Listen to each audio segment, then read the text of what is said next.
best part of the 49ers so far, I know it's without pads, but it's that defensive line, John. How are you feeling? Man, it's difficult to find a way. Niners were top 10 last year. They were top 10 in 2020. They were top 10 in 2019. So you're talking 3 straight years of a top 10 defense. It's difficult to find a way that this defense won't be top 5. You have questions at the number 2 safety spot. Hufanga's look good in camp. You have questions at the nickel spot. Denard, we'll see what happens. Womack long term. But everywhere else, it's solid. You've got insane depth at the outside corner position. You've got insane depth at all 3 linebacker spots. You've got insane depth at the D line. Find a hole. Find a more depth built roster. You're not going to do so. So I love what they've got.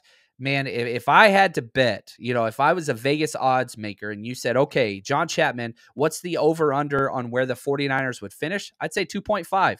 That's what I would put it at. Like, I think they're going to be a top 3 defense, and that's where that kind of toggle switch is, maybe 3.5, but they're going to be a top 3, top 5 defense as long as things just stay all right in those 2 positions. Nickel corner, number 2 safety, they're going to be lights out. Yeah, and like you said, defensive line is the deepest group of and there's really no concern.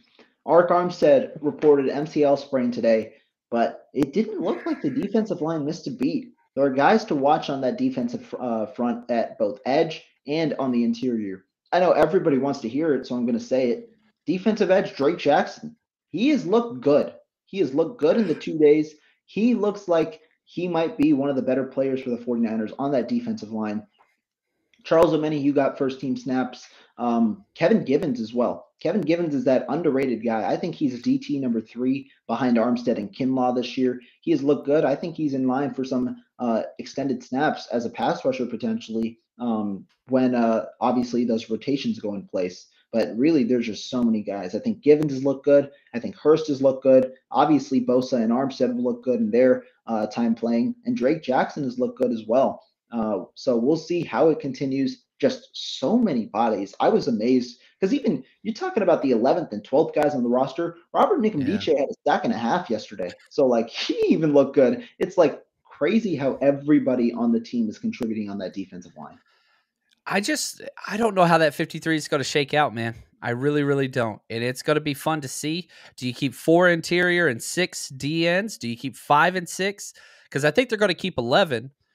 But man, that competition, I want to trade. I really, really do.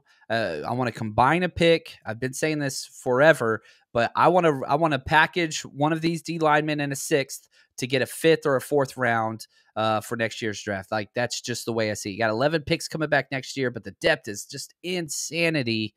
It's exciting. It's so exciting. Yeah, I think that could be definitely a good strategy, right?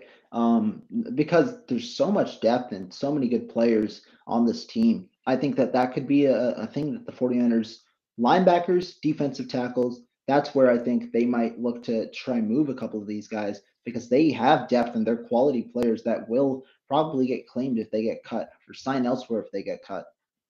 Right. Yeah, no, I'm with you. And it's going to be weird because, somebody asked me, what's the over-under on players claimed? And I was being kind of hopeful, but I was saying, man, I want 2 players traded and 4 players claimed. That's what I kind of ended up with. So 6 players on this roster going elsewhere because I think it's going to be 6, but I hope we can trade a couple, get something back in return.